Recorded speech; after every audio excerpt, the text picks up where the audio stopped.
Hello दोस्तों, कैसे हो आप सभी। तो मैंने विज़न आईएएस की टेस्ट सीरीज़ सॉल्व करवाने की एक सीरीज़ शुरू की है अपने यूट्यूब चैनल पर। तो जितने भी लोग नए हैं वो चैनल को लाइक करें, शेयर करें और सब्सक्राइब करें अपने दोस्तों के साथ में जो भी यूपीएससी की तैयारी करते हो।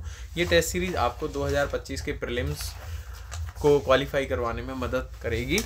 तो और इस वीडियो बनाने का क्रेडिट जो है विज़न आईएएस को जाता है, क्योंकि मैं विज़न आईएएस का कंटेंट यूज़ कर रहा हूं। तो आप लोग अंत तक ज़रूर बने रहें और इस वीडियो में काफ़ी इन्फॉर्मेशन आपको दी जाएगी, जिससे कि आप अच्छे से अपने टेस्ट को सॉल्व कर सकते हो। मैंने एक वीडियो का पार्ट पहले भी बनाया है जिसमें 10 क्वेश्चन दिए गए थे। जो 10 क्वेश्चन हैं वो मैंने सिर्फ एक सैम्पल वीडियो बनाई थी। जो लोग आज इस वीडियो को देख रहे हो, इससे पहले एक वीडियो और मेरे चैनल पे अपलोडेड है, आप प्लीज़ उसे देखिए, उसके बाद आप इसे शुरू कर सकते हो देखने के लिए। तो आइए हम क्वेश्चन सॉल्व करते हैं।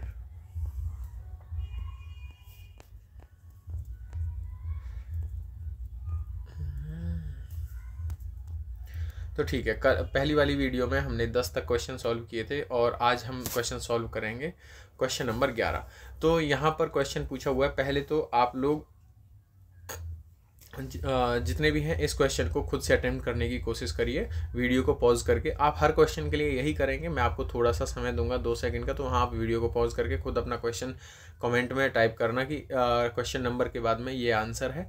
फिर देखना कि जो मैं सॉल्व कराता हूँ क्या वही आंसर है, तो फिर उसके बाद आप इसका एक्सप्लेनेशन देखेंगे। और ये थोड़ी सी डिटेल वीडियो होती है, होगी, थोड़ा सा लंबा एक्सप्लेनेशन हो सकता है, तो प्लीज़ धैर्य बनाकर लगातार देखते रहिएगा।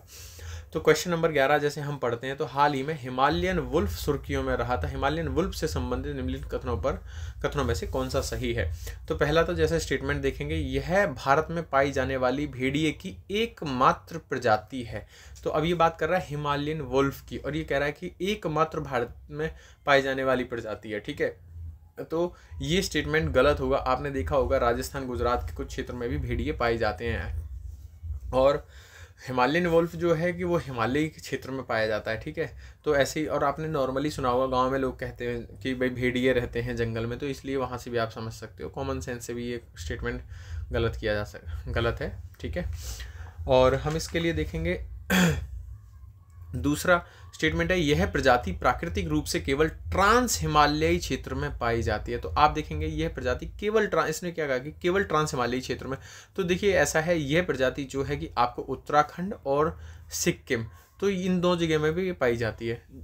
और उत्तराखंड जो है आपका वो पार्ट है शिवालिक हिमालय का पार्ट है, और जो सिक्किम है, सिक्किम जो है आपका ग्रेटर हिमालय का पार्ट है। तो अब देखिए ये उत्तराखंड में भी पाई जा रही है, सिक्किम में पाई जा रही है, और सिक्किम ग्रेटर हिमालय का पार्ट है। तो ये ट्रांस हिमालय में से दोनों क्षेत्रों में से नहीं, तो इसलिए ये स्टेटमेंट भी आपका गलत हो जाता है। तो हम देखेंगे नेक्स्ट स्टेटमेंट, ये इसे अंतर्राष्ट्रीय प्रकृति संरक्षण संघ यानी कि IUCN की संकटग्रस्त प्रजातियों की रेड लिस्ट में इंडेंजर्ड में रखा के रूप में वर्गीकृत किया गया है।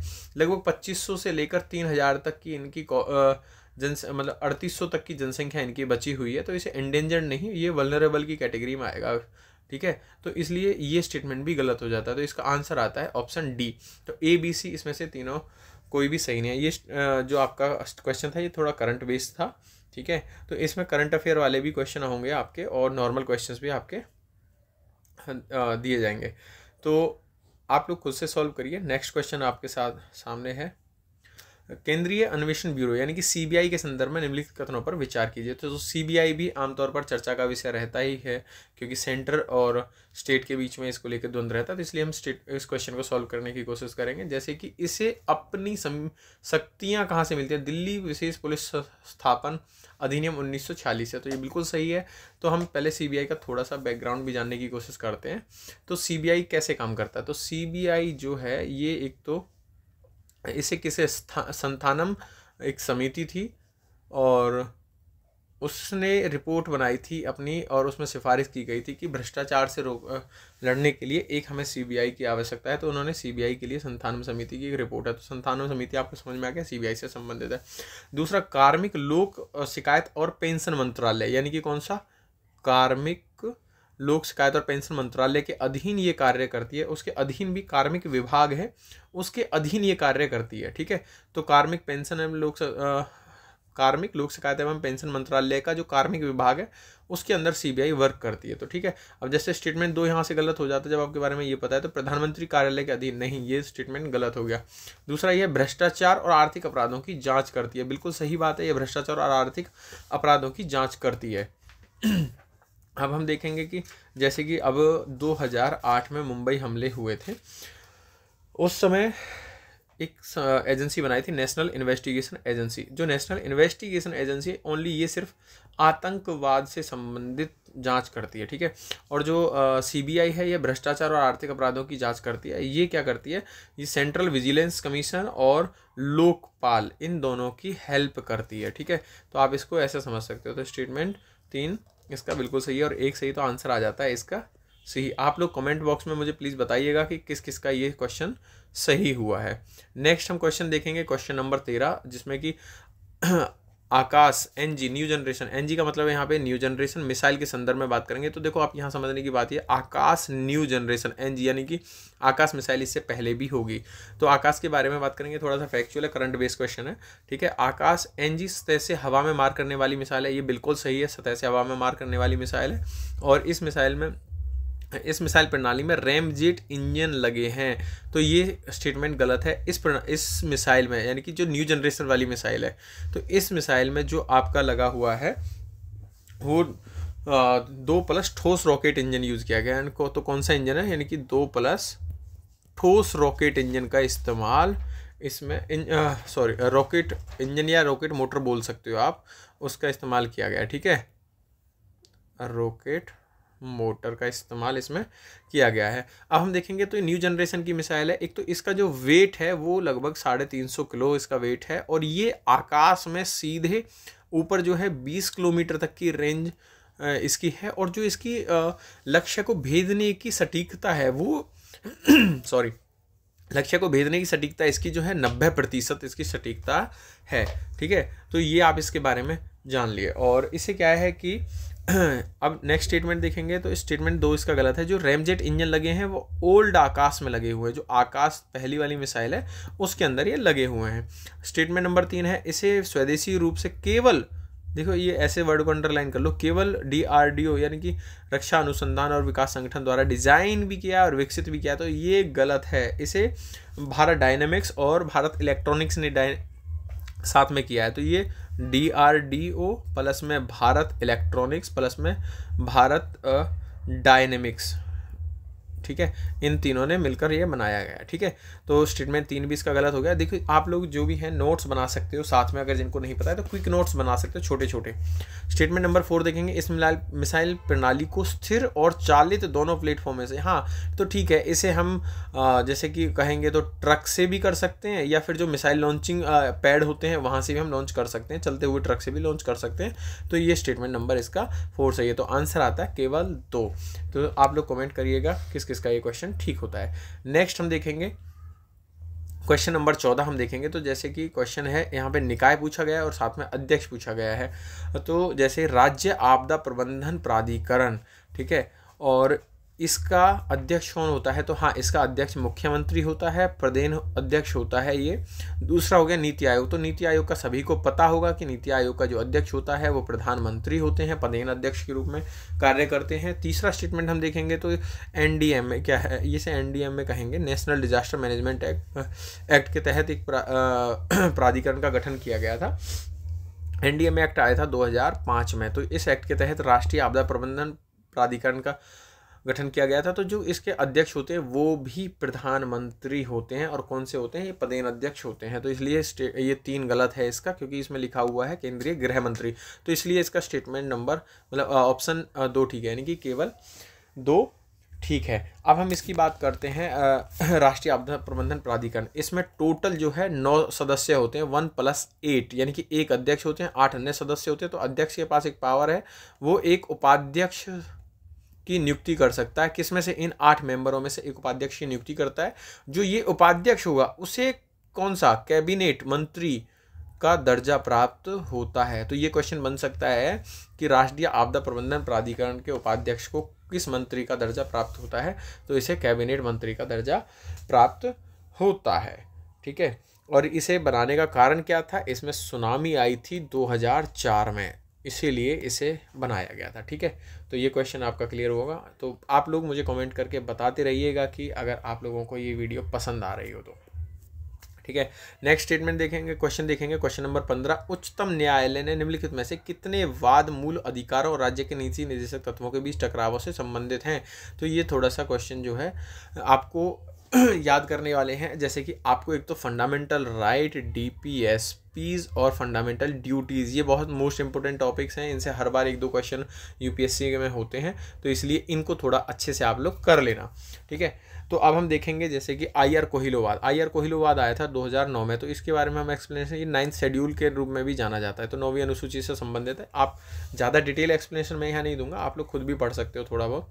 ठीक है, और ऑप्शन 2 है गोलकनाथवाद। तो ठीक है, गोलकनाथवाद यहाँ पर रहा था। तो इसमें क्या कहा गया था, गोलकनाथवाद ये मतलब पहले एक गोपालन केस हुआ था, फिर गोलकनाथवाद हुआ, फिर केशवानंद भारती केस हुआ, ये सारे ऐसे केस हुए। तो गोलकनाथवाद में क्या किया था, इससे पहले के जो अमेंडमेंट हुए थे उनको यहाँ पर चेंज कर दिया था।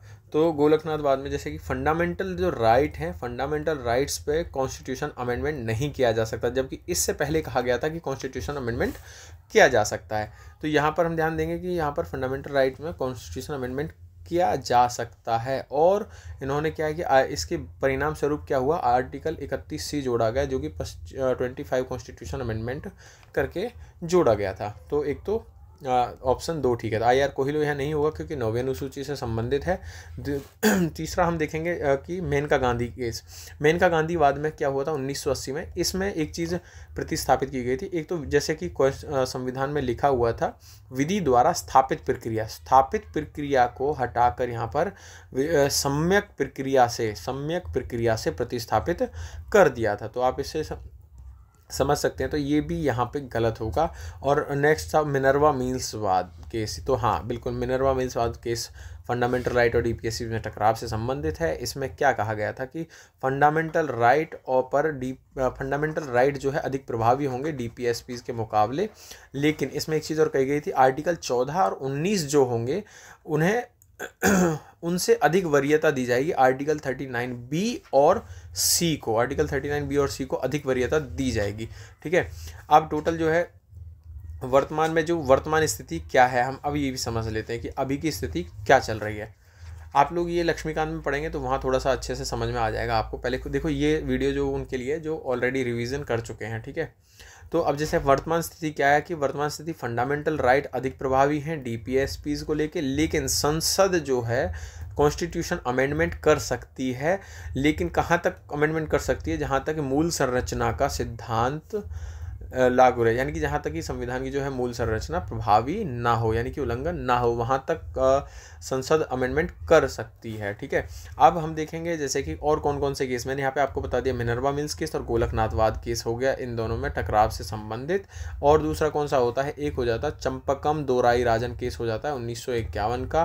दूसरा हो जाता है केशवानंद भारती केस हो जाता है जिसे 24 अप्रैल 1973। ये बहुत इंपॉर्टेंट जजमेंट है, ये पढ़ना चाहिए सभी को। और इसमें क्या मूल संरचना का सिद्धांत दिया हुआ था।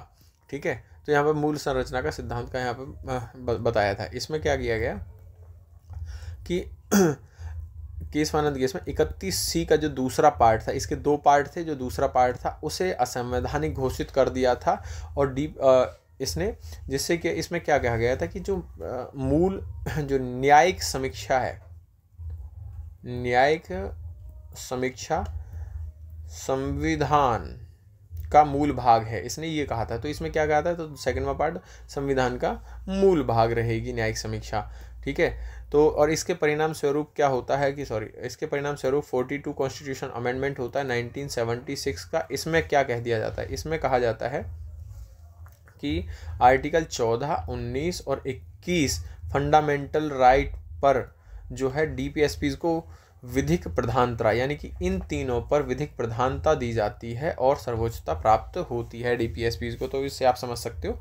ठीक है, तो ये हो गया पूरा। अब थोड़ा सा ये मामला पेचीदा होगा, आप इसमें वीडियो को यहाँ पे दोबारा थोड़ा सा देख सकते हो। ठीक है, बाकी आपको ज़्यादा जानने की जरूरत नहीं है, आप बस ये समझ लीजिए कि गोलकनाथवाद case, Minerva Mills case, Champakam Dorairajan case और केशवानंद भारती केस इससे संबंधित हैं। और नेक्स्ट क्वेश्चन देखेंगे। हाँ, किसी राज्य में राष्ट्रपति शासन के संदर्भ में निम्नलिखित कथनों पर विचार कीजिए। अब पहले तो आपको पता होना चाहिए कि राष्ट्रपति शासन कब लगेगा। तो आर्टिकल 356 के तहत राष्ट्रपति शासन लगाया जाता है। ठीक है, अब हम इसमें पढ़ेंगे उपयुक्त में से कितने अनिवार्य रूप से किसी राज्य में राष्ट्रपति शासन की घोषणा के परिणाम है। तो यहाँ पर अगर राष्ट्रपति शासन लगाया जाएगा तो उसके अनिवार्य परिणाम पूछे गए हैं। ठीक है, तो इसमें क्या होगा, संबंधित, पहला स्टेटमेंट पढ़ेंगे, संबंधित राज्य के उच्च न्यायालय की शक्तियों में कमी। तो ऐसा नहीं हो सकता, उच्च न्यायालय की शक्तियों में कमी नहीं की जा सकती। तो ये वाला स्टेटमेंट तो गलत हो जाता है। तो यहाँ पर सभी तीनों का स्टेटमेंट गलत हो गया। दूसरा हम पढ़ेंगे कि राज्य मंत्रिपरिषद की बर्खास्तगी। हाँ, अगर राष्ट्रपति शासन लग जाता है तो राष्ट्रपति जो है, राष्ट्रपति क्या कर सकते हैं, मंत्रिपरिषद की या तो बर्खास्तगी कर सकते हैं या उसे विघटित किया जा सकता है। ठीक है, और तीसरा इसमें क्या गया, आर्टिकल 19 के तहत मूल अधिकारों में कटौती नहीं। इसमें किसी भी प्रकार के फंडामेंटल राइट्स यानी मूल अधिकारों में कटौती नहीं की जा सकती। तो ये भी गलत है। तो इसका आंसर आता है ए।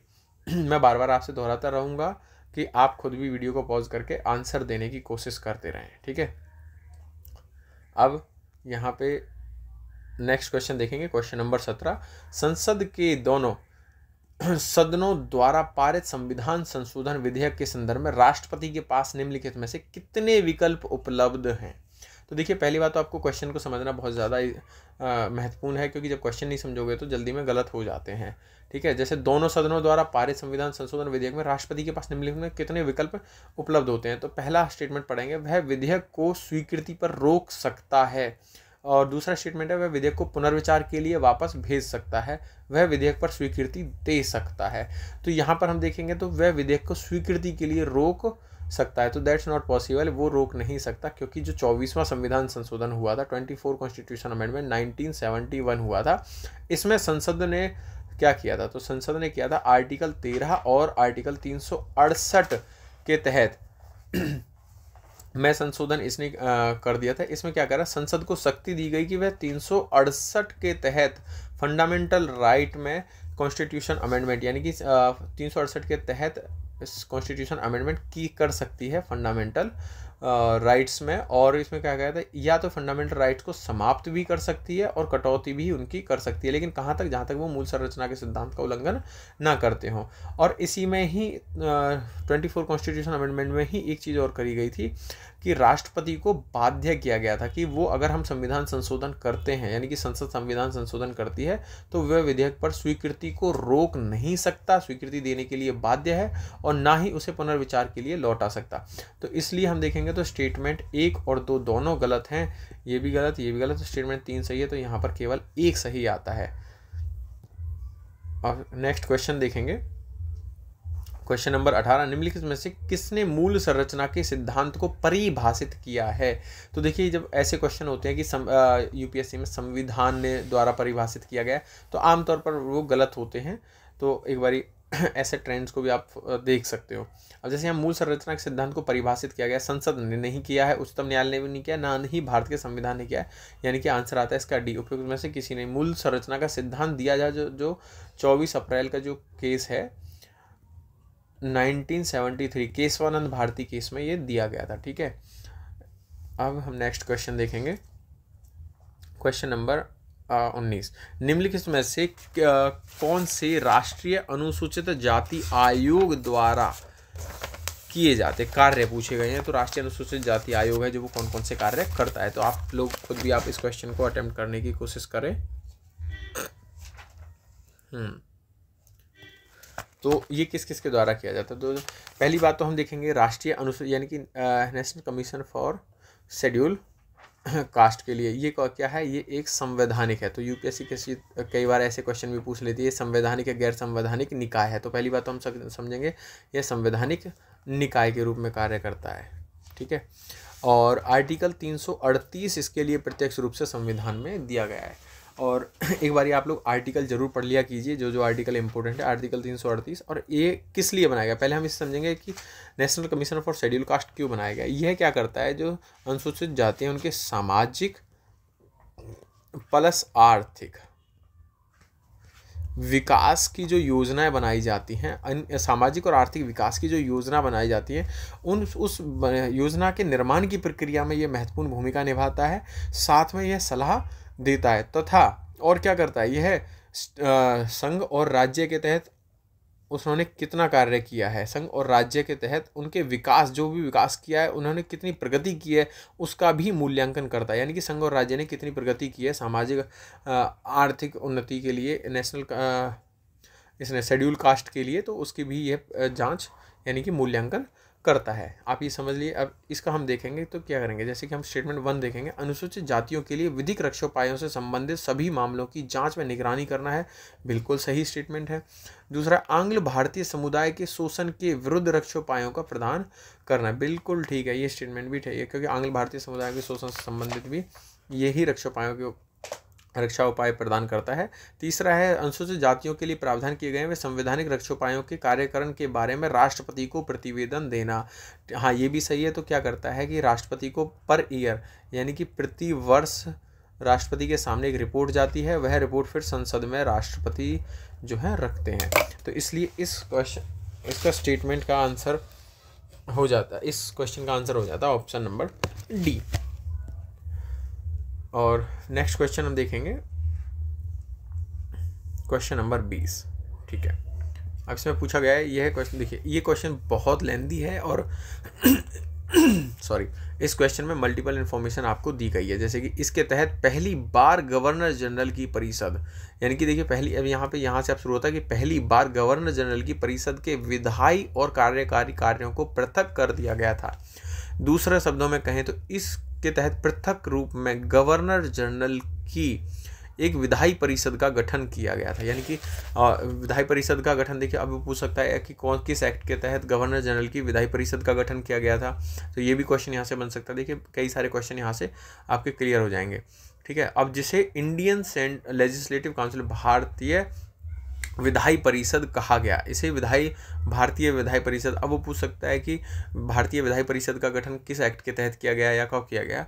ठीक है, यह विधायी शाखा ब्रिटिश संसद के समान प्रक्रिया को अपनाते हुए एक लघु संसद के रूप में कार्य करती थी। अब वो कर सकता है कि क्वेश्चन बना सकता है कि लघु संसद के रूप में कार्य कौन सी एक संस्था करती थी, तो वो करती थी इंडियन लेजिस्लेटिव काउंसिल, यानी कि सेंट्रल लेजिस्लेटिव काउंसिल भी इसे कहा जाता है। तो उपयुक्त परिच्छेद में द्वारा निम्नलिखित में से किस अधिनियम को वर्णित किया गया, तो यानी कि किस एक्ट के तहत ये सब किया गया था, आप समझेंगे। तो इसे आप लोग आंसर देने की कमेंट बॉक्स में करें।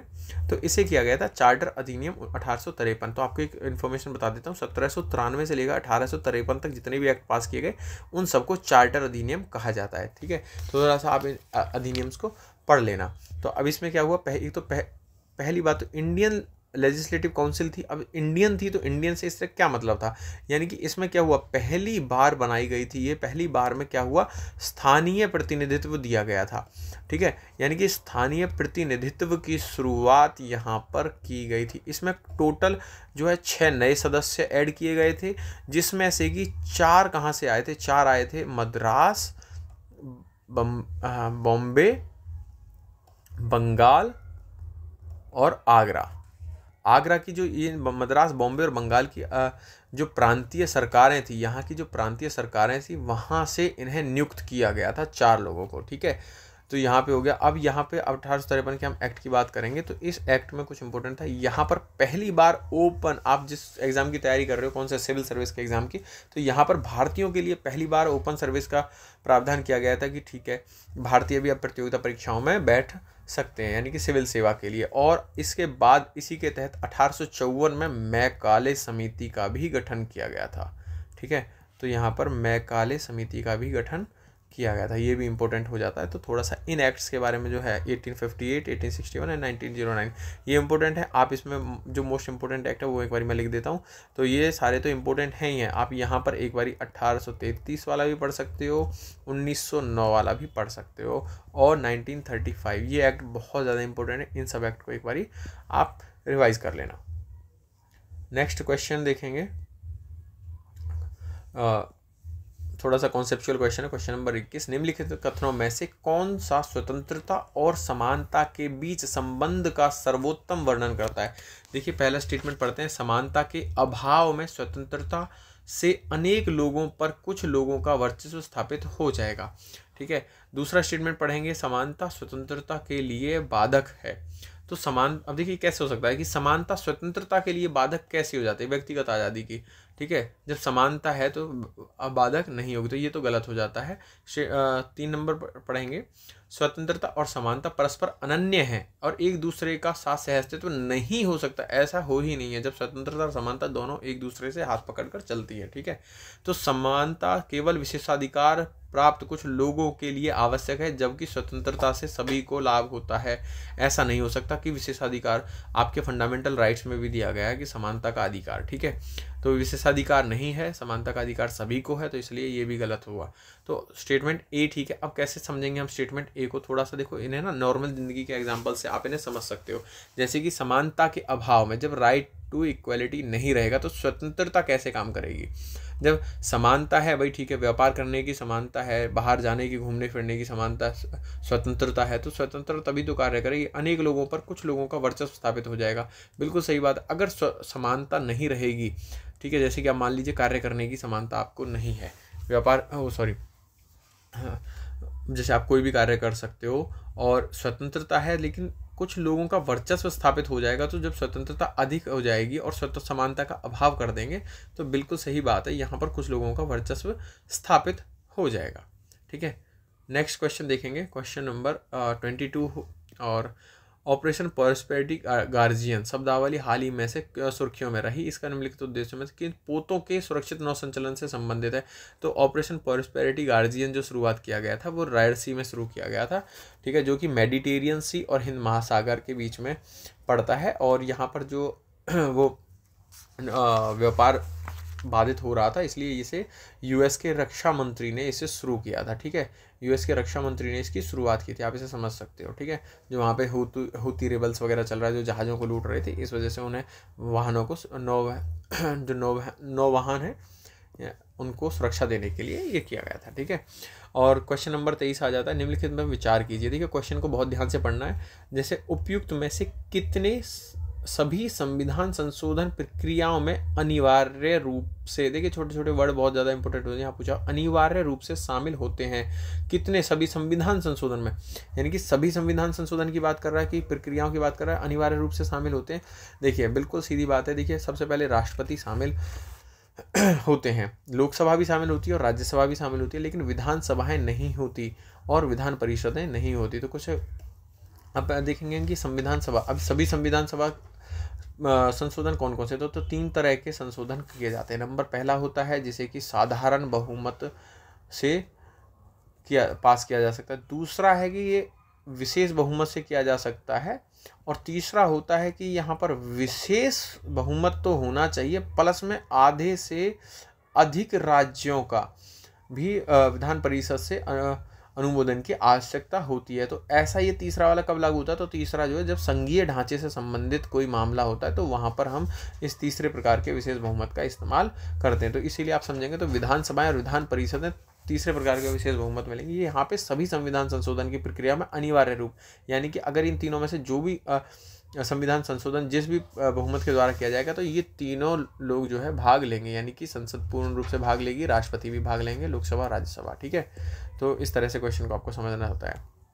अब नेक्स्ट क्वेश्चन पढ़ेंगे कि क्वेश्चन नंबर 24, केंद्रीय सतर्कता आयोग सीवीसी के सदस्यों के बारे में बात करें। तो सीवीसी सेंट्रल विजिलेंस कमीशन क्या होता है, तो हम सीवीसी के बारे में पहले थोड़ा सा समझने की कोशिश करते हैं। तो यहाँ पर क्या होगा कि सीवीसी के सदस्यों की नियुक्ति राष्ट्रपति अपने हस्ताक्षर व मुद्रा सहित अधिपत्र के द्वारा करता है। बिल्कुल सही है, तो सीवीसी में जो नियुक्ति करता है वो राष्ट्रपति करता है।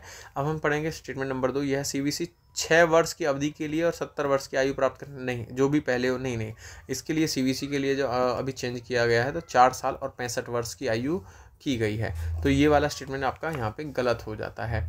तीसरा है, राष्ट्रपति सिद्ध कदाचार और अक्षमता के आधार पर सीवीसी को हटा भी सकता है।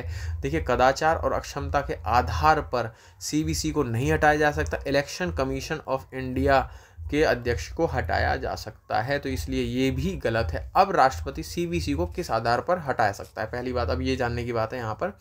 तो सॉरी सीवीसी को कैसे हटाया जा सकता है, तो सीवीसी को हटा सकता है वो अगर दिवालिया हो जाता है तब हटाया जा सकता है, या फिर वो नैतिक रूप से चरित्रहीनता करता है तो हटाया जा सकता है, यानी कि ठीक है। मानसिक और शारीरिक अक्षमताएं हो जाती है तो हटा सकते हैं। आप जो है पॉइंट्स लिख भी सकते हो, नहीं तो अपने मतलब नोट्स में भी रिवाइज कर सकते हो, या वहाँ पर बुलेट पॉइंट्स में लिख सकते हो, ठीक है। आर्थिक लाभ प्राप्त कर रहा हो अगर कहीं से और जिससे आयोग के कार्यों पर प्रभाव पड़ता है, ऐसे भी इन कारणों से हटा सकता है। अब हटाएगा कैसे, राष्ट्रपति से हटाएगा सही, लेकिन ऐसे नहीं हटा देगा कि डायरेक्ट राष्ट्रपति ने कहा कि ये दिवालिया हो गया, नहीं। पहले वो क्या करेगा, सुप्रीम कोर्ट के जजों से जांच करवाएंगे, पहले जांच करवाएंगे, अगर जांच में वो दोषी पाया जाता तब उसे राष्ट्रपति हटाता है। तो आपको इस तरह से इनको पढ़ना है, ठीक है। नेक्स्ट क्वेश्चन देखेंगे, राष्ट्रीय आपातकाल के संदर्भ में निम्नलिखित कथनों पर विचार कीजिए। आप लोग आंसर दीजिए कमेंट बॉक्स में, ठीक है। तो राष्ट्रीय आपातकाल के संदर्भ में निम्नलिखित कथनों पर विचार कीजिए। केंद्र को किसी भी विषय पर राज्य को कार्यकारी निर्देश देने की शक्ति प्राप्त हो जाती है, बिल्कुल सही स्टेटमेंट है कि कोई, अब जब मैं आपको थोड़ा सा एक्सप्लेन करूंगा, पहले क्वेश्चन सॉल्व कर देते हैं, ठीक है। अब राज्य विधानमंडल की विधायी शक्तियां निलंबित कर दी जाती हैं, तो ये विधानमंडल की शक्तियां निलंबित नहीं की जाती हैं, ये गलत है। देखिए यहाँ पर क्या राष्ट्रीय आपातकाल है, तो हर एक राज्य की जो विधानमंडल है उनकी शक्तियों को निलंबित कब तक करेंगे, तो तीसरा स्टेटमेंट है, तो ये तो गलत हो गया। तो स्टेटमेंट नंबर 3 है, केंद्र और राज्यों के बीच करों के संवैधानिक वितरण को संशोधित करने की शक्ति संसद में निहित हो जाती है। तो देखेंगे कि अब देखिए ये गलत है, संसद में निहित नहीं होती है, क्योंकि ये होती है राष्ट्रीय आपातकाल कौन लगा रहे हैं भाई साहब, राष्ट्रपति, तो ये भी शक्ति राष्ट्रपति में निहित होगी। अब हम इसको समझेंगे, पहले से थोड़ा सा बैकग्राउंड लगाएंगे। तो जब देखिए अब आप समझ गए इसका आंसर क्या होगा, इसका आंसर आएगा केवल एक, यानी कि स्टेटमेंट ये सही है, ये भी गलत है, ये भी गलत है, ठीक है। अब यहाँ पर हम समझ लेंगे कि राष्ट्रीय आपातकाल, अब राष्ट्रीय आपातकाल जब लगाएंगे जब सेंटर और स्टेट के संबंधों में अंतर आ जाएगा, जब राष्ट्रीय आपातकाल लगाया जाएगा। तो ये 3 तरह का अंतर आता है। पहला आता है कार्यकारी, कार्यकारी अंतर में क्या होता है, कार्यकारी, तो कार्यकारी में ये स्टेटमेंट जो है कि केंद्र किसी भी विषय पर, अब देखिए जब राष्ट्रीय आपातकाल लग गया तो किसी भी विषय पर राज्य को कार्यकारी निर्देश दिए जा सकते हैं। इससे पहले भी जो सेंटर है वो राज्य को आदेश दे सकता है कार्यकारी, लेकिन वो सिर्फ चुनिंदा विषयों से संबंधित पर दिया जा सकता है। लेकिन अब यहाँ पर किसी, यानी कि किसी भी विषय पर दे सकता है, तो पहले चुनिंदा विषयों पर दे सकता है, अब यहाँ में किसी भी विषय पर दिया जा सकता है। दूसरा जो परिवर्तन है वो होता है विधायी, यानी कि अब विधायी में क्या होगा कि संसद के पास जो राज्य से संबंधित कानून है, तो संसद जो है, संसद के पास ये अधिकार हो जाता है कि वो राज्य की लिस्ट, यानी कि स्टेट लिस्ट है जो, और राज्य संबंध में जितने भी हैं उन सब पर कानून बना सकती है। और यहाँ पर राज्य विधान जो मंडल है या विधायिका है उसकी शक्तियों को निलंबित नहीं किया जाता, बल्कि संसद को इन्हें ये संसद की शक्तियों के अधीन आ जाता है, ये निलंबित नहीं की जाती, यानी कि यहाँ ध्यान देना ये संसद की शक्तियों के अधीन आ जाती हैं, ठीक है। दूसरा मैंने फाइनेंशियली, तीसरा जो है वो चेंज होता है वित्तीय, ठीक है। वित्तीय में क्या होता है, जो ये चीज़ बताया, केंद्र और संवैधानिक वितरण जो है करों के बीच में संसद करती है, संसद नहीं, यहाँ पर राष्ट्रपति आ जाएगा। तो वित्तीय चेंज ये होगा, राष्ट्रपति जो है करों से संबंधित संवैधानिक वितरण को संशोधन कर सकता है। सेंटर और स्टेट के बीच में जो करों का वितरण होता है उसे राष्ट्रपति संवैधानिक संशोधन कर सकता है, ठीक है। तो ये आप एक बारी समझ लिए। तो 3 प्रकार के चेंज हुए, पहला कार्यकारी हुआ, दूसरा विधायी हुआ, तीसरा वित्तीय हुआ। वित्तीय का स्टेटमेंट ये राष्ट्रपति कर सकते हैं करों में चेंज, तीसरा विधायी में कर बना लॉ बना सकती है संसद राज्य के विषय पर, और कार्यकारी में आदेश में किसी भी विषय पर कार्यकारी निर्देश दे सकते हैं, ठीक है।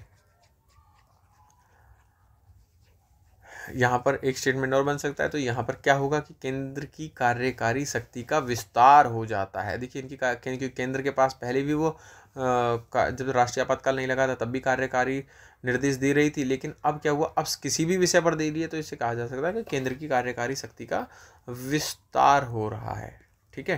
तो ये स्टेटमेंट भी ऐसे ठीक हो जाता है। नेक्स्ट क्वेश्चन देखेंगे, निम्नलिखित में से निगमों या प्राधिकरणों पर विचार कीजिए। तो क्वेश्चन पूछा हुआ, उपयुक्त में से कितने लेखा परीक्षा पूर्णतः एवं प्रत्यक्ष था भारत के नियंत्रक महालेखा परीक्षक कैग के द्वारा की जाती है। देखिए अब यहाँ स्टेटमेंट में थोड़ा सा पेच है कि कैग के द्वारा किस किस का लेखा परीक्षा की जाती है, यानी कि एक तरह से ऑडिट कौन डायरेक्टली किसका कैग करता है। तो कैग यहाँ पूर्णतः और प्रत्यक्षता पूछा हुआ है, तो पहली बात समझेंगे, तो कैग जो है 3 प्रकार से ऑडिट होते हैं, मतलब टोटल जो ऑडिट है वो 3 टाइप्स होता है, ठीक है।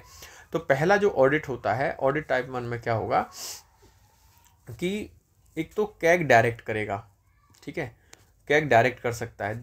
अब डायरेक्ट किस किस का ऑडिट कैग कर सकता है, तो कैग ऑडिट प्रत्यक्ष करेगा, जैसे कि एग्जाम्पल में जैसे दामोदर घाटी निगम, इसका डायरेक्ट कर सकता है।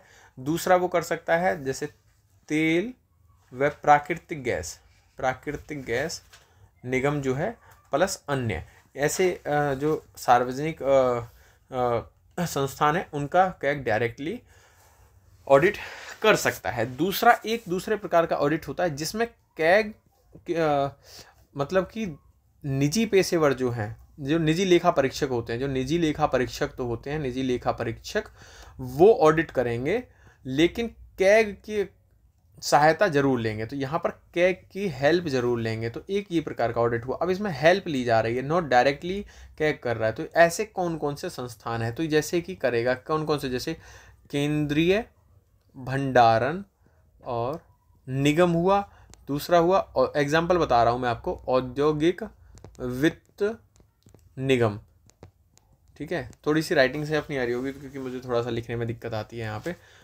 वित्त निगम हुआ प्लस अन्य, इनके लिए हेल्प ले सकता है। लेकिन एक तीसरे प्रकार का ऑडिट होता है जिस ऑडिट में निजी पेशेवर जो होते हैं, निजी लेखा परीक्षक जो होते हैं वो ऑडिट करते हैं इनका। तो इसमें कौन कौन से आ जाएंगे, इसमें ये चारों आ जाएंगे। तीसरे प्रकार का ऑडिट का पूछा गया है। तो देखिए सब ऑडिट तो होता ही है, आरबीआई का भी होता है, भारतीय खाद्य निगम का होगा, एसबीआई का होगा और भारतीय जीवन बीमा का भी होगा, लेकिन इसे निजी पेशेवरों द्वारा किया जाता है। तो इसका आंसर क्या बनता है, इसका आंसर बनता है कोई नहीं। देखिए जब भी आप पढ़ो क्वेश्चन को तो ऐसी गलतियां, सिली मिस्टेक्स बोलते हैं कि लोग नहीं पढ़ते हैं, तो आदमी इसको जैसे कि जो सोचेगा वो लगा देगा, पूर्णतः और डायरेक्ट ये प्रत्यक्ष पे इतना फोर्स नहीं देगा, ना फोकस नहीं होगा, और वो लगा देगा कि ठीक है भाई एफसीआई का कर सकता है और यहाँ पर जीवन बीमा का भी कर सकता है और भारतीय रिजर्व बैंक का तो मे भी कर ही सकता होगा, बैंक का ऑडिट करने का काम है तो ठीक है, जैसे एसबीआई का नहीं लगाएगा। तो ऐसे करके केवल 3 आंसर भी दिया जा सकता है जो कि गलत होगा। तो आपको पहले समझ लेना है किस तरह से कैग ऑडिट करता है, ठीक है।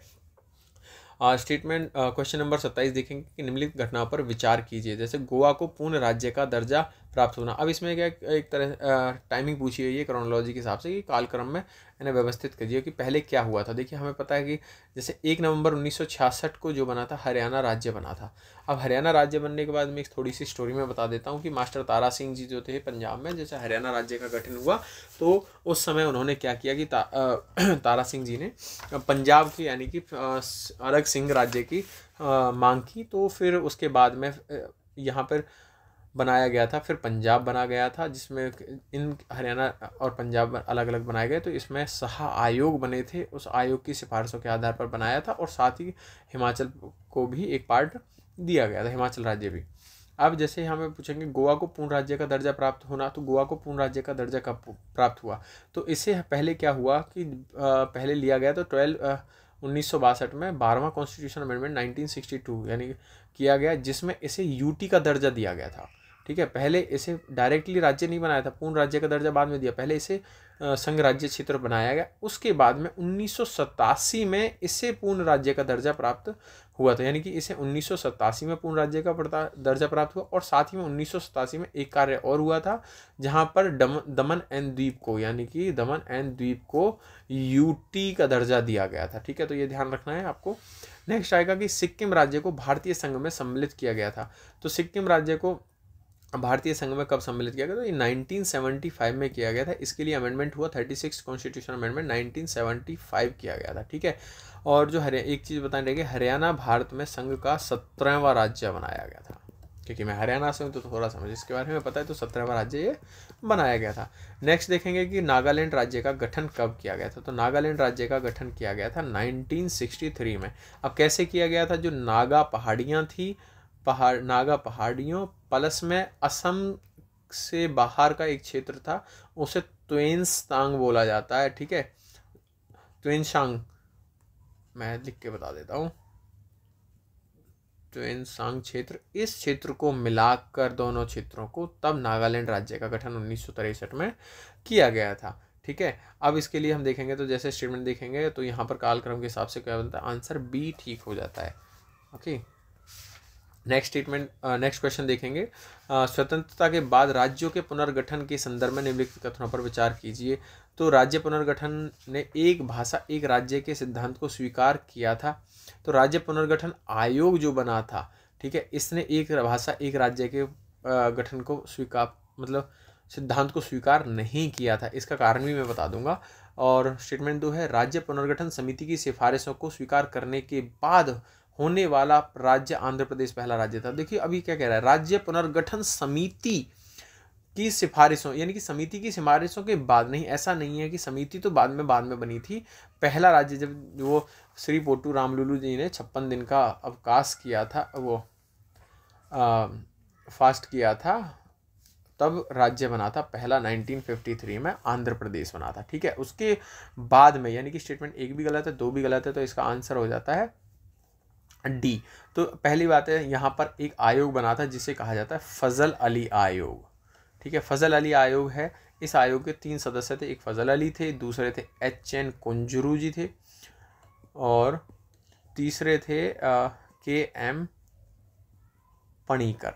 तो ये थे के.एम. पणिकर और फजल अली। अब इन्होंने एक भाषा एक राज्य के गठन को सिद्धांत को स्वीकार क्यों नहीं किया था, उसके रीज़न बताता हूँ। इन्होंने जो है फजल अली आयोग ने 4 पॉइंट्स बताए थे। इन्होंने क्या कहा था कि जो देश की एकता है और सुरक्षा है उसे ध्यान में रखना चाहिए। दूसरा कि भाषाई और सांस्कृतिक एकरूपता जो है, भाषाई और सांस्कृतिक एकरूपता को ध्यान में रखना चाहिए। वित्तीय, आर्थिक और प्रशासनिक पहलुओं को भी ध्यान में रखना चाहिए। चौथा दिया था प्रत्येक राज्य में सभी लोगों के कल्याण पर ध्यान देना चाहिए। तो इन्होंने 4 पॉइंट बताए थे, जैसे कि भाषाई सांस्कृतिक एकरूपता को ध्यान में रखना चाहिए, एकता और सुरक्षा को ध्यान में रखना चाहिए, वित्तीय, आर्थिक और प्रशासनिक पहलुओं को ध्यान में रखना चाहिए, और सभी राज्यों और सभी लोगों के कल्याण पर ध्यान देना चाहिए। इसलिए इन्होंने एक राज्य एक सिद्धांत को स्वीकार नहीं किया था। थोड़ा सा आप राज्य पुनर्गठन अधिनियम को पढ़ लेना और राज्यों का पुनर्गठन कैसे कैसे हुआ इस को आप थोड़ा सा पढ़ लेना, यहाँ इंपॉर्टेंट है थोड़ा सा। स्टेटमेंट नंबर क्वेश्चन नंबर 29 है, निम्नलिखित कार्यों पर विचार कीजिए। जैसे कि उपयुक्त में से कितने कार्य भारत की संविधान सभा द्वारा किए गए। अभी पूछ रहा है कि संविधान सभा द्वारा कार्य कौन कौन से किए गए थे। तो ठीक है, इस बार संविधान सभा को थोड़ा सा पढ़ लेना कि इसमें कितनी महिलाएं थी, कौन कौन थे, थोड़ा सा क्वेश्चन बनने की संभावना है। तो संविधान सभा को कौन कौन से कार्य यहाँ पर इन्होंने किए थे। तो पहले राष्ट्रमंडल में भारतीय सदस्यता की इन्होंने पुष्टि की थी। बिल्कुल सही बात है, इन्होंने जो है राष्ट्रमंडल खेलों में इनकी पुष्टि की थी, जो कि मई 1949 में की थी। तो संविधान सभा ने मई 1949 में राष्ट्रमंडल खेलों में पुष्टि की थी। भारत के राष्ट्रगान को अपनाना बिल्कुल सही है, इन्होंने 24 जनवरी 1950 को राष्ट्रगान को अपनाया था, प्लस इसी दिन राष्ट्र गीत को भी अपनाया गया था। तीसरा क्या किया था, इन्होंने सामान्य कानूनों का अधिनियमन, हाँ बिल्कुल ठीक है, इन्होंने सामान्य कानून का अधिनियमन किया था, तो इसलिए सभी 3 इसका आंसर सही हो जाता है। ठीक है, अभी इन्होंने एक चीज़ और की थी। तो पहली बात है, भारतीय स्वतंत्रता अधिनियम जो है, अधिनियम 1947 पारित हुआ था, उसने 3 चीज़ें दी थी। ठीक है, इसने कुछ चीज़ें दी थी, मुख्यतः 3 बदलाव इन्होंने किए थे। पहला किया था, जो संविधान सभा थी उसे पूर्णतः संप्रभु बना दिया था। जब संप्रभु बना दिया जब इन्होंने 1947 में ही, तो हम राष्ट्रमंडल की सदस्यता लेने के लिए पुष्टि मतलब हम खुद संप्रभु हो गए थे। संप्रभु मतलब ये कि हमारे मामलों में कोई इंटरफेयर नहीं करेगा। तो ये है भारत का राष्ट्रगान हमने अपनाया। सामान्य कानून जब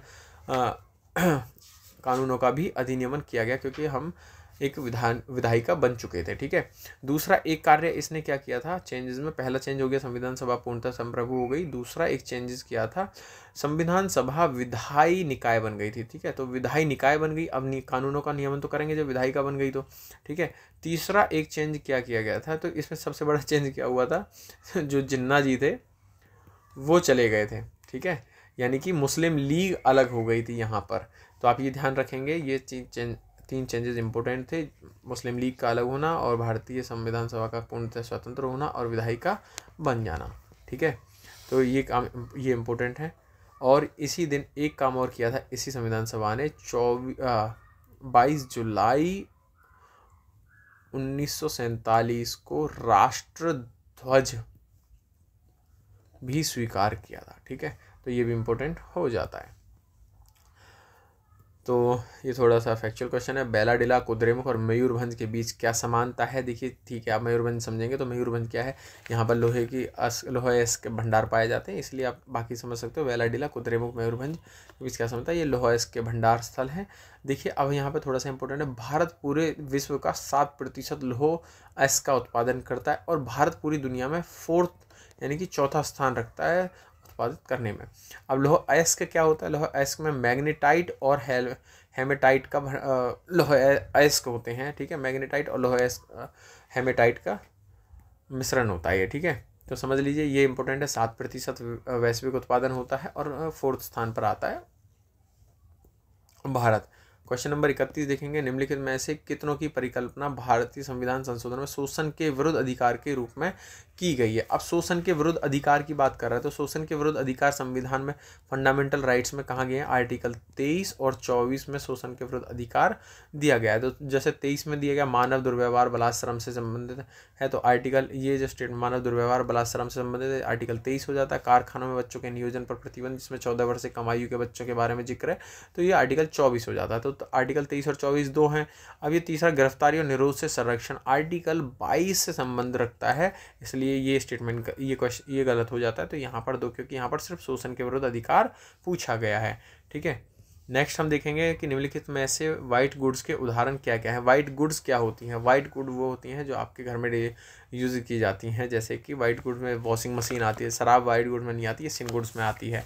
एयर कंडीशनर आएगा, लग्जरी कार इसमें नहीं आती हैं। तो इसका आंसर जो बनता है 1 और 3 बनता है। अब यहाँ पर मैं आपको बताऊँगा, कुछ होती हैं वेबलेन गुड्स, ठीक है। वेबलेन गुड्स क्या होती हैं? वेबलेन गुड्स ऐसी हैं कि जहाँ पर रुपये की मतलब कीमत बढ़ती रहे लेकिन उनकी मांग भी बढ़ती रहे, यानी कि एक तरफ तो कीमत बढ़ रही है और साथ में मांग भी बढ़ रही है। दूसरी एक चीज़ें हो, एक कुछ और वस्तु होती हैं जिन्हें गिफिन गुड्स कहा जाता है। गिफिन गुड्स में क्या होता है? गिफिन गुड्स ऐसी होती हैं कि कीमत तो बढ़े, यानी कि रुपये की कीमत तो बढ़ रही है लेकिन डिमांड उनका दूसरा कोई अनदर विकल्प नहीं है, जैसे और तो लोग तब भी खरीदेंगे, जैसे गेहूँ। तो गिफिन गुड्स कैसी होती हैं? जिनका कोई अनदर विकल्प नहीं होता है, जिनका कंजप्शन महंगाई बढ़ने के साथ भी बढ़ता रहता है। और तीसरी होती हैं सिन गुड्स। सिन गुड्स ऐसी होती हैं जो समाज के लिए हानिकारक होती हैं, जैसे कि शराब, ठीक है। तो ये क्वेश्चन आपको समझ में आया होगा। Question number 32। नेक्स्ट क्वेश्चन देखते हैं, क्वेश्चन नंबर 33। आप लोग बार बार कहता हूँ कि बार बार क्वेश्चन को देख के आप खुद से आंसर करने की कोशिश कीजिए। देखिए इसमें इस वाले टेस्ट सीरीज में राज्यों के पुनर्गठन से संबंधित कई क्वेश्चन है और फंडामेंटल राइट और डीपीएससी से संबंधित कई सारे क्वेश्चन है। तो यहाँ पर मैंने इसका एक्सप्लेनेशन क्वेश्चन नंबर 10 में दिया गया है, ठीक है। क्वेश्चन नंबर 10 एक बार आप देख लीजिए, क्योंकि यहाँ पर जो स्टेटमेंट है इसमें सबसे पहले पूछा कि नहीं है, संवैधानिक संशोधन द्वारा किसी भारतीय क्षेत्र को किसी अन्य देश को सौंपा जा सकता है? बिल्कुल नहीं, क्योंकि ये संवैधानिक राज्यों के पुनर्गठन से संबंधित पूछ रहा है। ये पुनर्गठन जो होता है आर्टिकल 3 से संबंधित है, ठीक है। ये हो गया। जबकि भारत एवं अन्य देश के बीच में सीमा विवाद का समाधान करने के लिए संवैधानिक संशोधन की आवश्यकता नहीं है, स्टेटमेंट 2। तो ऐसा क्या हुआ? सुप्रीम कोर्ट ने 1969 में कहा था ये कार्यपालिका द्वारा किया जा सकता है, ठीक है। इसके लिए कोई संविधान संशोधन की आवश्यकता नहीं है। तो इसका आंसर होता है डी, ठीक है। तो इसके लिए आप क्वेश्चन नंबर 10 का वो देख लेना, एक्सप्लेनेशन, यहाँ पर ज़्यादा समय ना लगे। और सबसे इम्पोर्टेंट है आर्टिकल 34 रिट क्षेत्राधिकार के बारे में। तो रिट क्षेत्राधिकार सुप्रीम कोर्ट जो है आर्टिकल 32 के तहत, आर्टिकल 32 के तहत जारी कर सकता है। और सुप्रीम कोर्ट जो है हाई कोर्ट जो है आर्टिकल 226 और 32 दोनों का प्रयोग रिट जारी करने में करता है। तो यहाँ पे क्या होता है कि हाई कोर्ट को ज़्यादा विस्तार है रिट जारी करने की शक्तियों में सुप्रीम कोर्ट के मुकाबले, क्योंकि सुप्रीम कोर्ट केवल आर्टिकल 32 से कर सकता है और हाई कोर्ट आर्टिकल 226 और 32 के तहत भी रिट जारी कर सकता है। तो यहाँ पर रिट है, आप 5 प्रकार की रिट होती हैं, उन रिटों को एक बार जरूर ध्यान से पढ़ लेना, ठीक है। तो यहाँ पर क्या होगा कि जैसे रिट क्षेत्राधिकार की बात है, तो जैसे बंदी प्रत्यक्षीकरण रिट को निजी व्यक्तियों के विरुद्ध जारी नहीं किया जा सकता, तो ये गलत है। बंदी प्रत्यक्षीकरण रिट को 2 लोगों के खिलाफ जारी किया जा सकता है, एक तो निजी व्यक्तियों के खिलाफ किया जा सकता है, दूसरा सार्वजनिक कोई प्राधिकरण है उसके खिलाफ भी इसे जारी किया जा सकता है। तो ये जारी नहीं, ये स्टेटमेंट गलत हो सकता है। तो बंदी प्रत्यक्षीकरण सार्वजनिक, प्राधिकरण और निजी व्यक्तियों के खिलाफ जारी किया जा सकता है। दूसरा होता है प्रतिषेध रिट केवल न्यायिक निकायों के विरुद्ध ही जारी की जा सकती है। तो ये गलत है, सिर्फ केवल न्यायिक नहीं, अर्ध न्यायिक भी हैं, जो अर्ध न्यायिक निकाय हैं उनके विरुद्ध भी इसे जारी किया जा सकता है। तो स्टेटमेंट 2 भी इसका गलत हो जाता है। ठीक है, अब तीसरा स्टेटमेंट जो है देखेंगे, अधिकार परीक्षा रिट की मांग गैर पीड़ित व्यक्ति द्वारा भी की जा सकती है। ये बिल्कुल सही है, अधिकार परीक्षा रिट की मांग गैर पीड़ित व्यक्ति भी कर सकता है। तो इसका एक आंसर बनता है केवल 2। लेकिन अधिकार परीक्षा रिट को 2 लोगों के खिलाफ जारी नहीं किया जा सकता, एक तो मंत्री के खिलाफ व निजी मंत्री के मामलों में व निजी मामलों में इस रिट को जारी नहीं किया जा सकता। अब आपकी ड्यूटी बनती है, आप जो रिट पढ़ोगे, परमादेश रिट आपको पढ़नी है और उत्प्रेषण रिट आपको पढ़नी है कि किस किस के खिलाफ जारी की जा सकती हैं। ये आज का आपका वर्क है। प्लीज़ सभी लोग जो वीडियो देख रहे हैं वो कमेंट बॉक्स में ज़रूर बताएं। ठीक है, क्वेश्चन नंबर नेक्स्ट देखते हैं कि 35 निम्नलिखित विशेषताओं पर विचार कीजिए, उपयुक्त में से कितनी भारतीय संविधान की संघीय विशेषताएं हैं। तो संघीय विशेषताओं की बात कर रहा है, तो संघीय विशेषताओं में क्या होगा, देखो एकल नागरिकता संघीय विशेषताओं में आएगी नहीं, लिखित संविधान बिल्कुल आएगा संघीय व्यवस्था में, एकीकृत न्यायपालिका ये संघीय विशेषता नहीं है। ठीक है, संविधान की कठोरता संघीय विशेषता है, बिल्कुल सही है। और कुछ यानी कि आंसर होता है 2, लेकिन कुछ और व्यवस्थाएं भी संघीय होती हैं, जैसे क्या क्या, दोहरी शासन प्रणाली, दोहरी शासन प्रणाली संघीय विशेषता है। शक्तियों का विभाजन आपका है। ठीक है, तीसरा है संविधान की सर्वोच्चता, मैं शॉर्ट में लिख दे रहा हूं, स्वतंत्र न्यायपालिका। ठीक है, दूसरा द्विसदनीय विधायिका। ठीक है, तो यहाँ पर है संविधान की संघीय विशेषताएं कौन कौन सी होंगी कि संविधान की कठोरता, लिखित संविधान होना चाहिए, दोहरी शासन प्रणाली होनी चाहिए, शक्तियों का विभाजन होना चाहिए, संविधान की सर्वोच्चता होनी चाहिए, स्वतंत्र न्यायपालिका और द्विसदनीय विधायिका। अब यहाँ पर जो संविधान की, आप लोग को प्लीज़ कमेंट बॉक्स में मुझे कमेंट करेंगे, संविधान की एकात्मक विशेषताएं कौन कौन सी हैं उनको भी आप ध्यान से पढ़ना, यहाँ से भी क्वेश्चन आने की संभावना रहती है। क्वेश्चन नंबर 36 हम पढ़ेंगे, एक भारतीय नागरिक अपनी नागरिकता खो सकता है। तो एक भारतीय नागरिक किस प्रकार अपनी नागरिकता खो सकता है, पहले आपको ये बताना है कि देखिए जो नागरिकता वाले प्रावधान है वो आपको संविधान में पढ़ना है। यहाँ पे आप डायरेक्ट आर्टिकल्स पढ़ सकते हो या लक्ष्मीकांत का सहारा ले सकते हो। तो नागरिक जो है अपनी नागरिकता को 3 प्रकार से खो सकता है, या तो वह स्वैच्छिक त्याग कर दे। ठीक है, पहली बात हम समझ लेते हैं, यानी कि स्वैच्छिक त्याग कर दिया जाता है, या उसकी नागरिकता की बर्खास्तगी की जाती है, या फिर उसे वंचित किया जाता है। वंचित करने के कैसे, जैसे कि या तो वो 7 वर्षों से बाहर रह रहा हो, ठीक है, या फिर उसने देशीयकरण के द्वारा नागरिकता प्राप्त कर ली हो, तो ये है। ठीक है, तो हम पढ़ेंगे कि यहाँ पर नागरिकता किस प्रकार खोई जा सकती है, यानी कि युद्ध के दौरान किसी अन्य विदेशी राष्ट्र की नागरिकता प्राप्त कर ली हो। बिल्कुल ठीक है, इसके द्वारा भी हम जो वंचित करना है वो वंचित यहाँ से कर सकते हैं कि भाई अगर उसने युद्ध हो रहा है और किसी दूसरे देश की नागरिकता उसने प्राप्त कर ली है, ठीक है, यानी कि उसे अपने देश में विश्वास नहीं रहा है, उसकी नागरिकता समाप्त की जा सकती है। दूसरा स्टेटमेंट है, युद्ध के दौरान दुश्मन राष्ट्र के साथ अवैध रूप से व्यापार और संचार करे। ठीक है, तब भी उसकी नागरिकता हटाई जा सकती है। ठीक है, तीसरा है कि देशीयकरण द्वारा नागरिकता प्राप्त करने के 5 वर्ष के दौरान नागरिक को किसी देश में 2 वर्ष की कैद हुई हो। तो ये देशीयकरण द्वारा नहीं है, ये नागरिकता कैसे रह जाएगी, देशीयकरण द्वारा नहीं, ये नागरिकता कौन सी है, पंजीकरण द्वारा हो। यहाँ पर लिखा होता अगर पंजीकरण द्वारा नागरिकता प्राप्त हो, या फिर क्या नाम है, प्राकृतिक नागरिकता हो। ठीक है, तो प्राकृतिक नागरिकता हो और ये हो, तो इसे 5 वर्ष के दौरान किसी नागरिक को किसी देश में 2 वर्ष की कैद हुई हो। ठीक है, यानी कि नागरिकता जब प्राप्त की उसके 5 वर्ष के बाद में उसे कहीं 2 वर्ष की कैद हो जाती है, तो उसे नागरिकता को समाप्त किया जा सकता है। ठीक है, तो ये हो गया नागरिकता वाला चैप्टर भी आप लोगों को अच्छे से तैयार कर लेना है। ठीक है, और नेक्स्ट क्वेश्चन है क्वेश्चन नंबर 37। तो यहाँ पर बनता है कि संविधान सभा द्वारा अपनाई गई संविधान की प्रस्तावना के अनुसार भारतीय गणराज्य को परिभाषित करने के लिए निम्नलिखित में से कितने विशेषणों का उपयोग किया गया था। तो आप लोग कमेंट में बताइए पहले इसका आंसर क्या होगा। ठीक है, वीडियो पॉज करके, ठीक है। अब मैं एक्सप्लेन करता हूँ। वो तो संविधान सभा द्वारा, अब देखिए ये पूछ रहा है, ये अभी का नहीं पूछ रहा है, क्योंकि अभी कुछ लोग प्रस्तावना को याद करके बता देंगे कि कौन कौन से शब्द उसमें है। नहीं, संविधान सभा ने कौन कौन से अपनाए थे।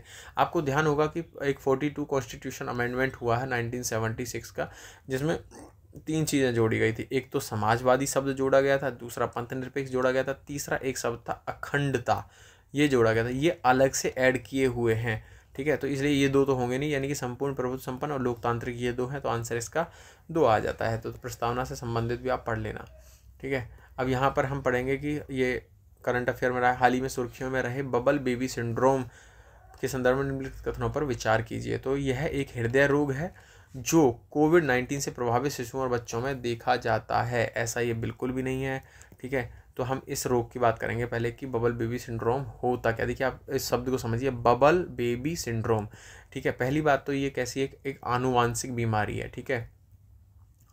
और आनुवांशिक कैसी है, आनुवांशिक भी दुर्लभ आनुवांशिक है, दुर्लभ, हर किसी में नहीं मिलती है, आनुवांशिक बीमारी है। और इसका इसमें क्या होता है, जो आपका इम्यून सिस्टम है, यानी कि प्रतिरक्षा प्रणाली को ये कमज़ोर करता है, प्रतिरक्षा प्रणाली को कमज़ोर करता है। अब जब इसकी बच्चे की जो प्रतिरक्षा प्रणाली कमज़ोर हो जाती है, तो क्या है, ये बबल में रखा जाता है, एक बबल बना दिया जाता है, उस बबल में इस बच्चे को अंदर रखा जाता है, यहीं से इसे खाना पीना प्रोवाइड किया जाता है, ठीक है।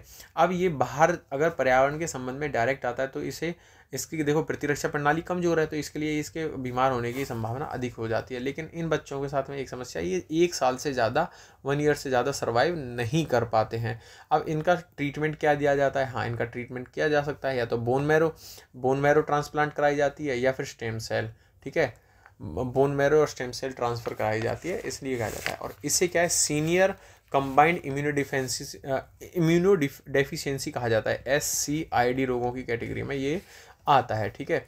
और आप लोग अब समझ गए होंगे कि क्या है। तो ये BBS में एकमात्र उपचार हृदय प्रत्यारोपण है, तो इसमें नहीं, ऐसा कुछ भी नहीं है, तो ऑप्शन इसका आंसर आता है D।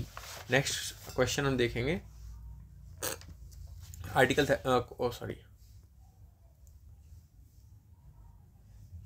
क्वेश्चन नंबर 39, संविधान में प्रदत्त धर्म की स्वतंत्रता। देखिए धर्म की स्वतंत्रता कहाँ दी गई है, आर्टिकल 25 से लेकर 28 से तक दी गई है, ठीक है। इसे एक PATI ये ट्रिक है, इसे याद कर सकते हो, प्रचार प्रसार एडमिनिस्ट्रेटिव करने की, टैक्स लगाने की और इंस्ट्रक्शंस देने की, ठीक है। तो यहाँ आएगा आर्टिकल 25, यहाँ 26, यहाँ 27 और यहाँ पे आएगा 28, ऐसे आप इसको याद कर सकते हो, ठीक है। जैसे कि इसमें कौन कौन सी स्वतंत्रता दी गई है, निम्नलिखित कथनों पर विचार कीजिए। इसमें किसी भी धर्म का पालन न करने की स्वतंत्रता शामिल है, बिल्कुल सही बात है भाई, हम नहीं करें, हमारा मन है हम कोई भी धर्म का पालन ना करें। दूसरा है, यह किसी भी प्रकार के धर्म परिवर्तन को रोक लगाता है, सभी प्रकार के धर्म परिवर्तन नहीं, इसमें क्या सभी प्रकार के धर्म परिवर्तन को रोक नहीं लगाता है, जो जबरन करवाए जाएंगे उन धर्म परिवर्तनों पर लोग रोक लगाता है। जबकि ये धर्म के प्रसार पालन प्रसार की स्वतंत्रता प्रदान करता है, धर्म परिवर्तन पर रोक लगाता है, ये सभी प्रकार के पर, ये गलत हो जाएगा, ये फिर जबरन वाले जो धर्म परिवर्तन है उन पर रोक लगाता है। यह भारतीय क्षेत्र में रहने वाले विदेशी नागरिकों पर लागू नहीं होता, तो ये भी यहाँ गलत हो जाता है। इसका आंसर आता है केवल है कि ये भारतीय क्षेत्र में रहने वाले विदेशी नागरिकों पर भी लागू होता है। जरूरी नहीं है कि भाई विदेश से कुछ लोग आए हम उनसे ज़बरदस्ती कहेंगे भाई तुम हमारे धर्म का पालन करो, तो ऐसा नहीं होगा। नेक्स्ट क्वेश्चन तब तक पढ़िए, मैं ज़रा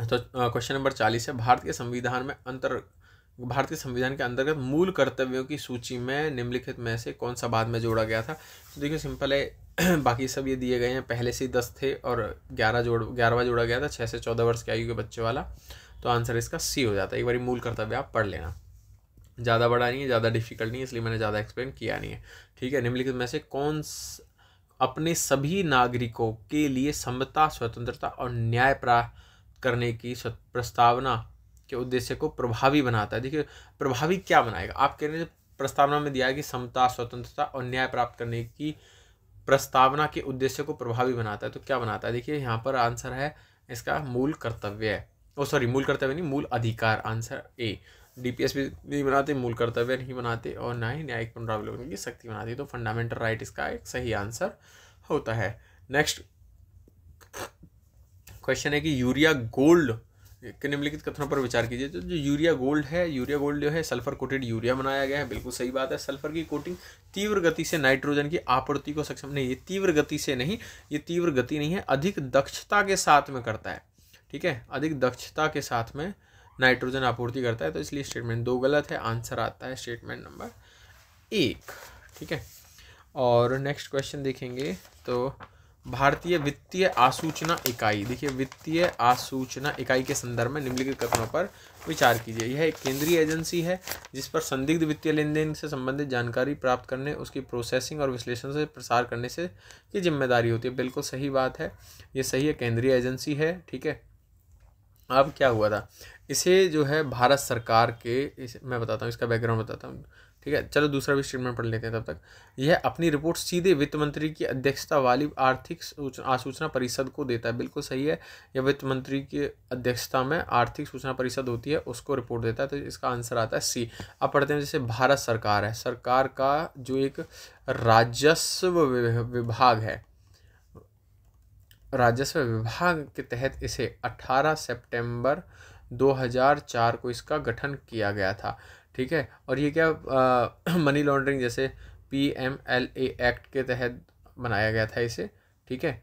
तो मनी लॉन्ड्रिंग से संबंधित मामले ये देखता है। अभी इसने क्या है, कुछ जैसे ऑफसोर्स जो करेंसीज के बारे में किया, जैसे कि यानी कि बाहर की जो करेंसियां हैं बिटकॉइन वगैरह, यानी कि क्रिप्टो करेंसी से संबंधित में कारण बताओ नोटिस इसने जारी किया, इसलिए ये न्यूज़ में है। नेक्स्ट क्वेश्चन देखेंगे, क्वेश्चन नंबर 44। भारतीय निर्वाचन आयोग स्वतंत्र व निष्पक्ष रूप से कार्य करने के लिए भारत के संविधान में निम्नलिखित प्रावधानों में से किन्हें शामिल किया गया। देखिए अब ये कह रहे हैं भाई इलेक्शन करवाना है तो स्वतंत्रता होनी चाहिए, तो कैसे होनी चाहिए, तो पहले तो इलेक्शन कमीशन देखेंगे, आर्टिकल 324 के अंदर इलेक्शन कमीशन की बात की गई है, ठीक है। अब ये क्या करता है, राष्ट्रपति और लोकसभा राज्यसभा के इलेक्शन ये लोकसभा के इलेक्शन ये कराता है, ठीक है। अब हम देखेंगे कि संविधान द्वारा निर्वाचन आयुक्तों की सेवानिवृत्ति के बाद सरकार में अन्य नियुक्तियों को प्रतिबंधित किया गया है। नहीं, ऐसा नहीं है, देखिए ये अलग भी इनकी नियुक्तियों की प्रतिबंधित नहीं किया गया है, इन्हें अलग भी नियुक्ति की जा सकती है, इसलिए स्टेटमेंट ये गलत हो जाता है। दूसरा है, मुख्य निर्वाचन आयुक्त को उच्चतम न्यायालय के न्यायाधीश के समान ही उन आधारों पर हटाया जा सकता है, तो बिल्कुल सही है। इसमें कौन कौन से, इसमें मैंने पहले भी बताया, दुर्व्यवहार प्लस अक्षमता के आधार पर इन्हें हटाया जा सकता है, उच्चतम न्यायालय के न्यायाधीश के समान ही आधारों पर, ठीक है। तीसरा, संविधान में निर्वाचन आयोग के सदस्यों की पदावधि का उल्लेख किया गया है। नहीं, ऐसा नहीं है, संविधान में इनकी पदावधि का उल्लेख नहीं किया गया है, इन्हें राष्ट्रपति नियुक्त करते हैं, ठीक है, लेकिन संविधान में इनका उल्लेख नहीं किया गया, तो इसलिए आंसर आ जाता है ऑप्शन ए। नेक्स्ट क्वेश्चन देखेंगे कि विश्व आर्थिक स्थिति एवं परिदृश्य रिपोर्ट किसके द्वारा प्रकाशित की जाती है। तो कुछ रिपोर्ट्स होंगी जो कुछ इंटरनेशनल ऑर्गेनाइजेशंस निकालते रहते हैं, तो उन रिपोर्ट्स को पढ़ लेना, जैसे कि IMF कौन कौन सी रिपोर्ट निकालता है, वर्ल्ड इकोनॉमिक फोरम कौन सी निकालता है, वर्ल्ड बैंक। तो इसका आंसर जो था संयुक्त राष्ट्र आर्थिक और सामाजिक मामलों का विभाग निकालता है विश्व आर्थिक स्थिति और परिदृश्य रिपोर्ट, ठीक है। नेक्स्ट क्वेश्चन हम देखेंगे, क्वेश्चन नंबर 46 है। तो क्वेश्चन क्या है, स्वतंत्रता के बाद राज्य पुनर्गठन की प्रक्रिया में निम्नलिखित में से सबसे पहले क्या घटित हुआ। अब देखिए यहाँ पर सबसे पहले क्या घटित हुआ, आपको कुछ समितियाँ पूछी गई हैं। तो सबसे पहले देखिए आंध्र प्रदेश का गठन कब हुआ था, 1953 में हुआ था, आपको पता है। जवाहरलाल नेहरू वाली जो कमेटी थी एक, वो बनाई गई थी, ये बाद में बनी थी। इससे पहले एक एसके धर आयोग बना था, एसके धर समिति, एसके धर समिति बनी थी। तो पहले सबसे पहले ये बनी थी, उसके नंबर 2 नंबर पे ये हुआ था। और राज्य पुनर्गठन अधिनियम जो है 1956 में आया था, तो 3 नंबर पर ये हुआ था, 4 नंबर पे ऑप्शन डी आता है। तो इसका आंसर हो जाएगा एसके धर समिति का गठन सबसे पहले किया गया था। क्वेश्चन नंबर भारतीय राज्य व्यवस्था के संदर्भ में क्वेश्चन नंबर 47 देख रहे हैं हम, राज्य व्यवस्था के संबंध में देख रहे हैं, किसी व्यक्ति के पक्ष में विशिष्ट विशेषाधिकारों की अनुपस्थिति, ठीक है, ये देखेंगे। दूसरा है व्यक्तियों का युक्तियुक्त वर्गीकरण और समान परिस्थितियों में अंतर्गत समान व्यवहार, यानी कि उपयुक्त में से कितने भारतीय संविधान के अनुच्छेद 14 के तहत सुनिश्चित किए गए हैं। तो यहाँ पर आर्टिकल 14 से संबंधित पूछा गया है, जिसमें विधि के समक्षमता और विधियों का समान संरक्षण दिया गया है, ठीक है। तो ये आर्टिकल आप ध्यान से पढ़ लेना, इसमें तीनों चीज़ों का वर्गीकरण किया गया है, जैसे कि विशिष्ट अधिकारों, किसी विशिष्ट किसी व्यक्ति के पक्ष में विशेष अधिकारों की अनुपस्थिति। यहाँ पर विधि के समक्ष क्षमता है जो सभी के लिए समान विधि रहेगी, तो ये दिया गया है। व्यक्तियों का युक्तियुक्त वर्गीकरण, मान लीजिए राष्ट्रपति और राज्यपाल है, उनके लिए थोड़ा सा युक्तियुक्त वर्गीकरण किया गया है। समान परिस्थितियों के अंतर्गत समान व्यवहार किया जाएगा, बिल्कुल सही है, ये भी आर्टिकल 14 की बात है, तो इसका आंसर आता है सी। ठीक है, देखिए फंडामेंटल राइट से बहुत सारे क्वेश्चन पूछे जाते हैं, इंपॉर्टेंट है। क्वेश्चन नंबर 48 है, भारत का महान्यायवादी भारत के किसी भी न्यायालय में सुनवाई कर सकता है, सुनवाई का अधिकार रखता है, बिल्कुल सही बात है। भारत का महान्यायवादी सरकार का एक वकील होता है, तो वो कहीं भी जाके न्यायालय में सुनवाई कर सकता है। ठीक है, उसे निजी प्रैक्टिस करने से रोका जा सकता है, नहीं, वे ऐसे मामले में निजी प्रैक्टिस नहीं कर सकता जो सरकार के खिलाफ मामला होता है, तो ये गलत है। वो निजी प्रैक्टिस कर सकता है लेकिन सरकार की अनुमति के द्वारा। ठीक है, संसद के दोनों सदनों में बोलने और मतदान करने का अधिकार होता है। संसद के दोनों सदनों में उसे बोलने और मतदान करने का, बोलने का है लेकिन मतदान करने का अधिकार नहीं होता है। स्टेटमेंट नंबर 4 है कि संसद सदस्य के समान सभी भत्तों एवं विशेषाधिकारों का हकदार होता है, बिल्कुल सही है, तो इसका आंसर आता है 1 और 4। वैसे आप इसको ऐसे क्वेश्चंस को एलिमिनेट जब आप एक्चुअली पेपर में करें, देखिए टेस्ट सीरीज में करने के लिए तो आप इसको एलिमिनेट करने की ज़रूरत नहीं है, अपनी नॉलेज को बढ़ाने की आवश्यकता है, लेकिन एक्चुअल पेपर में करें तो एलिमिनेट कर सकते हो। जैसे आप पहले से पढ़ लिया, ठीक है, निजी प्रैक्टिस से रोका जा सकता है, ठीक है, जैसे ये स्टेटमेंट गलत, तो आप इसमें 2 एलिमिनेट कर दीजिए, आपका आंसर आ जाता है। ओके, वहाँ पर इस तरह से आप कर सकते हो। क्वेश्चन नंबर 49 देखेंगे कि राष्ट्रीय आंतरिक गड़बड़ी के आधार पर राष्ट्रीय आपातकाल की उद्घोषणा कर सकता है। राष्ट्रपति जो है, सॉरी मैं राष्ट्रीय पढ़ रहा था, राष्ट्रपति आंतरिक गड़बड़ी के आधार पर राष्ट्रीय आपातकाल की घोषणा कर सकता है। तो यहाँ पर हमें जो चीज़ समझनी है, तो देखिए आंतरिक गड़बड़ी शब्द को चेंज किया गया था। कब चेंज किया गया था? आंतरिक गड़बड़ी शब्द को 44 कॉन्स्टिट्यूशन अमेंडमेंट हुआ था 1978। इसके स्थान पर क्या किया गया था यहाँ पर? यानी कि युद्ध, यानी कि बाह्य आक्रमण या सशस्त्र विद्रोह के आधार पर, आंतरिक गड़बड़ी के आधार पर नहीं। ठीक है, तो यहाँ पर ये शब्द चेंज किया गया था, उद्घोषणा कर सकता है, तो इसलिए ये स्टेटमेंट तो आपका गलत हो जाता है। दूसरा पढ़ेंगे, राष्ट्रपति राष्ट्रीय आपातकाल की उद्घोषणा केवल मंत्रिमंडल की लिखित अनुशंसा के आधार पर ही कर सकता है, बिल्कुल सही बात है, ये स्टेटमेंट सही है। तीसरा है कि आपातकाल की उद्घोषणा के 2 माह के भीतर इसे संसद के दोनों सदनों द्वारा अनुमोदित होना अनिवार्य है, तो ये गलत है, 2 माह नहीं होगा, ये 1 माह में, यानी कि 30 दिन के अंदर इसे दोनों सदनों से अनुमोदित कराने की आवश्यकता होती है। चौथा स्टेटमेंट है, राष्ट्रीय आपातकाल की समाप्ति लोकसभा का कोई नियंत्रण नहीं है, ऐसा नहीं है, अगर लोकसभा चाहे तो इसके जो अनुमोदन है उसको निरस्त कर सकती है। अगर लोकसभा अनुमोदन को निरस्त करती है तो राष्ट्रपति को राष्ट्रीय ये जो आपातकाल है उसे समाप्त करना होगा। ठीक है, तो इसलिए ये भी गलत होता था, तो इसका आंसर हो जाता है केवल 1। तो क्वेश्चन नंबर 50 देखेंगे, तो एक वीडियो में 50 ही क्वेश्चन बनाए जाएंगे और ये लास्ट क्वेश्चन होगा आज का। इसका जवाब आप लोग दोगे, निम्नलिखित में से कौन सा मूल अधिकारों के प्रयोग का उदाहरण नहीं है? तो इसका आप मुझे आंसर आप लोग कमेंट करके बताओगे, इसका आंसर मैं नेक्स्ट वीडियो में बताऊँगा। ठीक है, और बहुत बहुत धन्यवाद। आप लोगों ने, बहुत लंबी वीडियो हो जाती है, आप लोगों ने ध्यान से देखा, लेकिन इसे थोड़ा सा आप देखेंगे तो आपके जो क्वेश्चंस हैं वो रिवाइज हो जाएंगे और साथ में आपको टॉपिक्स की अच्छी समझ हो जाएगी। तो बहुत बहुत धन्यवाद। आप लोग जो भी नए हों, हमारा एक चैनल है टेलीग्राम पर, टेलीग्राम चैनल में बता देता हूँ, @dreamcsc, यानी कि मेरे यूट्यूब चैनल का जो नाम है, वहीं आप उससे जाके देख सकते हो, वो फॉलो कर सकते हो। यहाँ पर आपको डेली न्यूज़ का कंटेंट मिल जाएगा। बाकी टेलीग्राम चैनल्स की तरह नहीं आपको कंटेंट की बाढ़ आ रही हो, ऐसा नहीं होगा। और दूसरा है, आप हमें लाइक करें, शेयर करें और सब्सक्राइब करें अपने दोस्तों के साथ में। Thank you. आपके जो कोई क्वेश्चन होते हैं उन्हें भी आप कमेंट बॉक्स में कर सकते हो।